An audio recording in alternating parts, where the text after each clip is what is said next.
आपके साथ अक्षता मौर्य। आप देख रहे हैं न्यूज़ 7 हिंदी। आइए नजर डालते हैं बिहार की मुख्य खबरों पर। कैरिबियाई द्वीप त्रिनिदाद एंड टोबैगो की पहली महिला महान्यायवादी, पहली महिला कार्यकारी प्रधानमंत्री, पहली महिला नेता प्रतिपक्ष, पहली महिला प्रधानमंत्री पद की प्रत्याशी और पहली महिला प्रधानमंत्री बनने का गौरव जिस शख्सियत को प्राप्त हुआ है वह है बिहार के बक्सर जिले के भेलूपुर गाँव से ताल्लुक रखने वाली कमला सुशीला प्रसाद विशेषर। केवीपीपी के नाम से प्रसिद्ध कमला की पार्टी यूनाइटेड नेशनल कांग्रेस को हाल ही में हुए त्रिनिदाद एंड टोबैगो के आम चुनाव में भारी जीत मिली है और वह दूसरी बार अपने देश की प्रधानमंत्री बनी है। ऐसा गौरव हासिल करने वाली कमला पहली महिला है। वे बचपन से ही पढ़ाई और अन्य गतिविधियों में अव्वल रहती थी। स्कूल कॉलेज में होने वाले वाद विवाद हो या फिर राजनीतिक जीवन में प्रतिद्वंदियों के सवालों का तर्क के साथ जवाब देती रही हैं। प्रखर वक्ता, तार्किक अधिवक्ता, आदर्श शिक्षक और करिश्माई राजनेता जैसी तमाम खूबियों से युक्त भारतीय मूल की कमला प्रसाद के नेतृत्व पर कैरिबियाई द्वीपवासियों ने फिर से विश्वास जताया है। वह महिला सशक्तिकरण की एक मजबूत मिसाल है।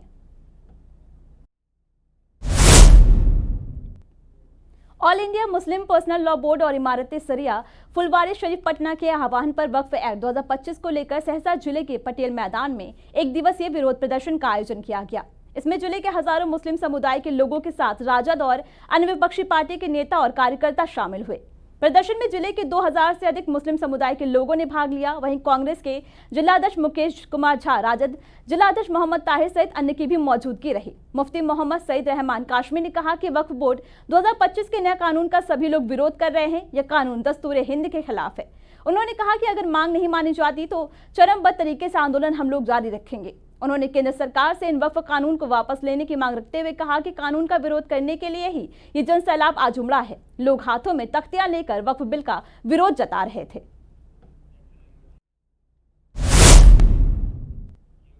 केंद्रीय गृह राज्य मंत्री नित्यानंद राय ने पहलगाम आतंकी हमले को लेकर प्रतिक्रिया दी है।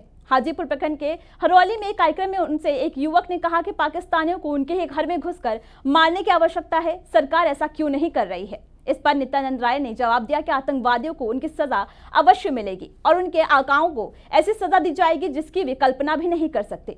मंत्री नित्यानंद राय ने कहा कि देश गृह मंत्री अमित शाह ने जम्मू कश्मीर में निर्दोष लोगों की हत्या कराने वाले आतंकवादियों के खिलाफ कार्रवाई का आश्वासन दिया है। उन्होंने देशवासियों की भावनाओं और सैनिकों पर विश्वास की बात करते हुए कहा कि प्रधानमंत्री नरेंद्र मोदी ने सेना को आतंकवाद को समाप्त करने के लिए खुली छूट दी है।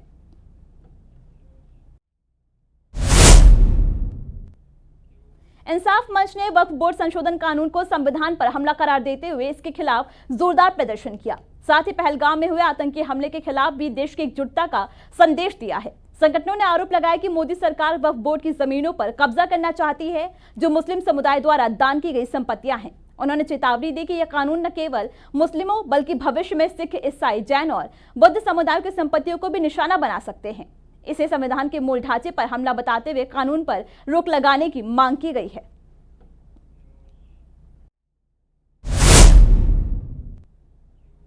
पीएम मोदी सरकार ने जब से जातीय जनगणना कराने का फैसला लिया है तब से बिहार की सियासत काफी गर्मा गई है। अब तेजस्वी यादव ने पीएम नरेंद्र मोदी को जातीय जनगणना को लेकर एक पत्र लिखा है। इसमें तेजस्वी ने सरकार की घोषणा पर संदेह जताया और आरक्षण नीतियों की समीक्षा और परिसीमन आयोग द्वारा निर्वाचन क्षेत्रों के पुनर्निर्धारण की मांग की है। तेजस्वी यादव ने पिछड़ा और अति पिछड़ा वर्ग के लिए विधायकों और संसद में उनकी आबादी के अनुपात में प्रतिनिधित्व सुनिश्चित करने की मांग की है। उन्होंने कहा कि उनकी सरकार के जाति सर्वेक्षण के पहले विभाजन कार्य और अनावश्यक बताकर खारिज किया गया था, लेकिन अब जाति जनगणना की घोषणा की गई। इतना ही नहीं, तेजस्वी ने निजी क्षेत्र में भी आरक्षण की मांग की है।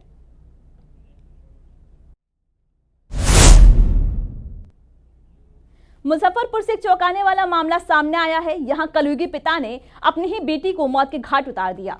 इतना ही नहीं, सबूत छिपाने के लिए लाश को जलाकर राख कर दिया। हत्या के 5 दिन बाद गांव के चौकीदार को इस घटना की भनक लगी तो वह हैरान रह गए। इसके बाद चौकीदार ने थाने में केस की दर्ज कराया है। पुलिस ने मामले की छानबीन को पता चला कि लड़की की हत्या किसी और ने नहीं बल्कि उसके पिता ने ही की है। इसके बाद पुलिस ने शख्स के आधार पर आरोपी को गिरफ्तार कर लिया। हालांकि परिजनों का कहना है कि लड़की ने जहर खाकर आत्महत्या कर ली थी। लड़की के पिता ने डेड बॉडी को घर से उठाकर पीछे जला दिया और राख को गंगा में प्रवाहित कर दिया। इस घटना की चर्चा सोशल मीडिया पर खूब हो रही है।